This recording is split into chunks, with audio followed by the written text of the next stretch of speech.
There's a moment every CX leader recognizes the team is working harder than ever, coaching is up, tools are stacked, headcount is full, and the numbers won't move. That's when something becomes clear. Working harder isn't the variable. Across the industry, contact centers run the same kind of work, same volume, same complexity, same kind of customers, and they produce wildly different results. For a long time, the assumption was that the gap came down to people, tools, or budget. None of those are the variable. The variable is design. Here's where the design shows up. Speed comes before quality. Most playbooks build around tone, script, and accuracy first, and we'll assume speed will follow. The order is reversed in high-performing operations. The system is engineered to respond fast, accurate routing, capacity matched to volume, no bottlenecks.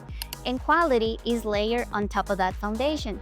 Because for the customer, a slow answer feels worse than an imperfect one. Feedback lives inside the moment, not after it. The traditional model runs feedback after the call is over, sampling, reviewing, coaching weeks later. The high-performing models builds it into the moment, live signals, real-time prompts, feedback that reaches the agent in the same shift. Quality stops being something graded later and it becomes something shaped as it happens. CX is positioned as a performance function, not as a support function. In most companies, CX is still organized as the team that handles complaints.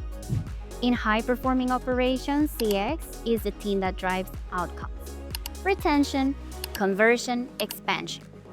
That changes how it gets staff, how it gets measured, and how it gets resourced. AI works as a guidance layer and not as a replacement layer. The common framing is AI as an automation that takes work away from agents. The better framing is that AI as a layer that supports the agent in real time, surfacing the right answer, flagging risks, summarizing context.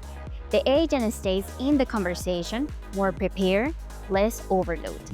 AI becomes the second pair of eyes, not the substitute. Outcomes are the measure, activity is just the proof of presence. Most dashboards stays at activity, calls handled, hours logged, tickets closed. The high-performing model measures what those calls actually did. Did the customer come back? Did the issue stay solved? Did the relationship grow? Activity confirms the team showed up. Outcomes confirm the team won. None of these are tricks. They are 5 expressions of one decision: to run the operation as a system and not as a sum of its parts. The gap between average and high-performing isn't more effort. It isn't more tools. It isn't more people. It's the question the operation is built around. How do we work harder produces a kind of contact center? How is this design produces a completely different one? That's the line. And it's the line every operation eventually has to choose which side of.